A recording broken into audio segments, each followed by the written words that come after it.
수출이 늘어나고 한국 경제는 성장을 한다는데 보통 사람들의 삶, 나의 삶은 나아지지 않는 게 왜일까요? 이게 뭐가 잘못된 걸까요? 아니 분명히 수출이 늘어나고 성장이 괜찮아진다는데 왜 이렇게 되나요? 뭐가 좀 이상한 거 아닌가 라는 생각을 합니다. 하지만 이제 수출로 이득을 보는 대기업 위주의 이제 그네들은 분명히 성장하고 좋아지는 게 맞죠.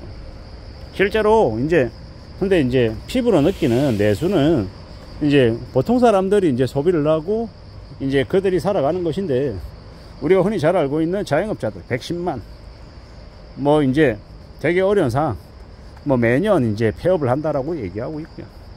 이 자영업 하는 사람들 중에 나홀로 1인 사장도 많고, 뭐 돈 벌어서 이렇게 먹고 살기가 되게 빡센 이제 상황이죠.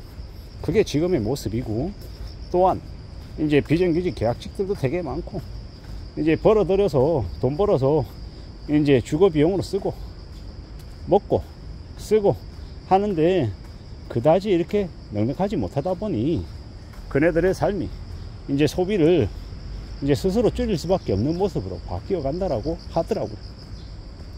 이런 시대에 물가는 높아지고 금리도 계속 올라가고 부동산 연끌 뭐 이런저런 것들 때문에 이제 은행에 갖다 줘야 될 돈은 늘어나고, 뭐 결국 이제 내수가, 소비 침체가 그냥 바로바로 이제 타격으로 이제 돌아오는 거죠. 불과 몇 달 전과 지금을 비교해 봐도 사람들의 소비가 많이 줄었다라는 걸 이제 확실히 체감합니다. 매출도 급감하고 있고, 뭐 이익도 떨어지고, 이래저래 사람들이 많이 어려워하죠. 많이 심상치 않다라고 얘기합니다. 그게 지금의 상황이기 때문에 이제 더 우려하고 염려하는 거죠.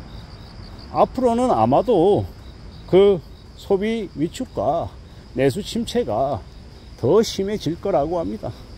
그러면요, 어떻게 살아야 되겠습니까? 어떻게 지내야 되겠습니까?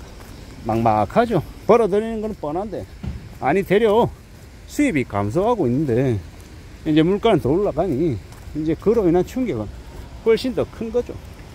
이런 이제 힘들고 어려운 상황을 이제 겪고 있는데 견뎌야 하는데, 이제 더 두렵고 더 염려스럽고 더 막막한 거죠. 우리는 항상 사람들이 지금은 조금 힘들어도 6개월 뒤에 1년 뒤에 나아질 거라는 희망을 가지면 지금 조금 힘들어도 감내하고 버티려 합니다. 근데 지금 사람들의 생각은 앞으로 6개월 뒤, 1년 뒤, 3년 뒤, 5년 뒤 지금보다 상황이 훨씬 더 안 좋아질 것이기 때문에 지금 소비를 줄여야 된다라는 그런 압박감, 부담감이 심하다고 합니다. 그게 지금의 상황입니다. 지금의 이 상황을 감내하고 받아들이고 이제 지내려는 이들이 이제 늘어나고 있다라는 건데, 그게 좀 별로죠. 아마도 앞으로도 시간이 지나면 지날수록 이제 전반적인 사회 분위기로 이제 확산이 될 텐데, 그러면 내수 침체, 소비 실종이 그냥 당연한 기본값으로 이제 굳어져 버리면 이제 자영업 하시는 분들의 그 가게 매출은 이제 속수무책으로 우두두 떨어질 게 눈에 보이는 거죠. 사람들이 확실히 예전보다 지갑을 여는 게 더 이제 어려워졌습니다. 쉽사리 지갑을 열지 않는다라는 겁니다. 이제 텀블러에 물도 이제 집에서 이제 받아와서 그냥 그걸로 다니면서 사는 겁니다.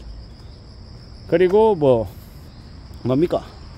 뭐 어디 바닷가를 놀러 간다, 아니면 야외를 간다, 음식 다 싸와가지고 자기도 해먹고, 바깥에 식당에서 바가지 안 쓰려고, 안 당하려고 이제 그렇게 이제 바뀌어가는 겁니다. 이제 합리적으로, 실리적으로 이제 변해가는 거죠. 그러다 보니까 이제 이 돈의 흐름이 좀 많이 이렇게 순환이 되고 이래야 되는데, 그런 것들이 좀 많이 줄어든 거죠. 그리고 또 다른 한편으로 이때까지는 계속 빚으로 연명해온 세상이었습니다. 미국도 마찬가지고, 유럽도 마찬가지고, 한국도 마찬가지고, 코로나 팬데믹 때 무지하게 돈 풀었죠. 이제 돈을 무제한 풀 수 있는 게 아니라 나중에 풀면 어느 시점 되면 또 걷어들여야 되잖아요. 거의 이제 지금 걷어들여야 되는 시기가 지금인 거고, 이제 점점 더 이제 안 좋아지는 거죠. 미국이라고 하는 나라에서는 이제 금리 인하를 크게 해야 된다, 이런 얘기가 나옵니다. 왜 나오겠습니까? 실업률이 높아지니까요. 실업률이 높아지면 사람들의 이제 소득이 줄어들면 소비를 극단적으로 줄일 수밖에 없고, 소비가 줄어들면 상품의 가격이 떨어지고, 가격이 떨어지면 이제 디플레이션이 오고 내수가 침체가 되고, 그러면 이제 금융 쪽에서는 이제 금리를 인하시켜서 또 유동성을 또 공급해 주려고 하는 거죠. 근데 이제 지금처럼 5.5%인 미국의 기준금리에서 금리를 대폭 인하시키면 미국의 경제가 곧바로 살아나느냐? 아니죠. 미국이 금리를 내리는 건 경제가 매우 안 좋아지는 게 보이기 때문에 금리를 내리는 거라, 이제 앞으로는 금리를 내리고 난 이후에 6개월 1년 사이에 이제 미국의 경제도 되게 많이 침체가 되죠. 미국의 경제가 침체가 되면 어떻습니까?